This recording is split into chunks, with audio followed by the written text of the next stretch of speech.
t'a déjà dit que tu n'étais pas assez bon, que tu n'y arriverais jamais, que tu n'étais pas fait pour réussir? Alors écoute l'histoire d'un homme. Un homme qui a été humilié, recalé, ignoré. Un homme qui a décidé que le monde se trompait sur lui. Cet homme, c'est Michael Jordan. Michael Jordan était un adolescent comme les autres. Pas le plus grand, pas le plus fort, pas le plus prometteur. Et pourtant, il avait un rêve. Mais un jour, il reçoit la claque de sa vie. Il est recalé de l'équipe de basket de son lycée. Oui, le Michael Jordan. Écarté, rejeté, humilié. Il rentre chez lui, s'enferme dans sa chambre et pleure. Mais ces larmes allaient devenir l'arme la plus dangereuse du sport mondial. Au lieu d'abandonner, Jordan transforme sa douleur en carburant. Il s'entraîne chaque matin, chaque soir, parfois jusqu'à l'épuisement.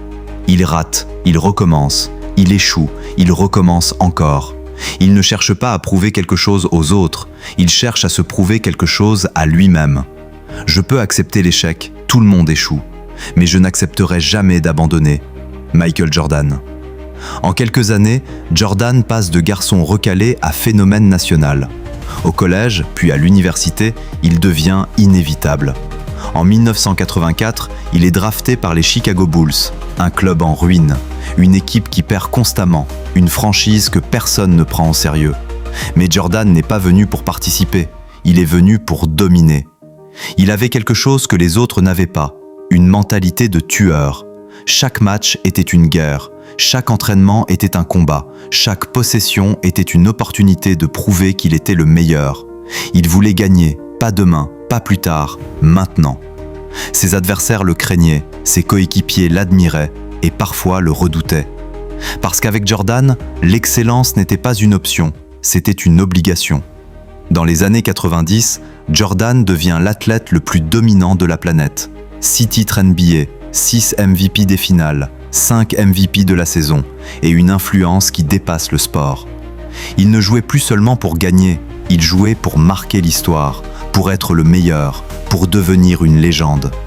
En 1993, un drame frappe Jordan. Son père, son mentor, son modèle est assassiné.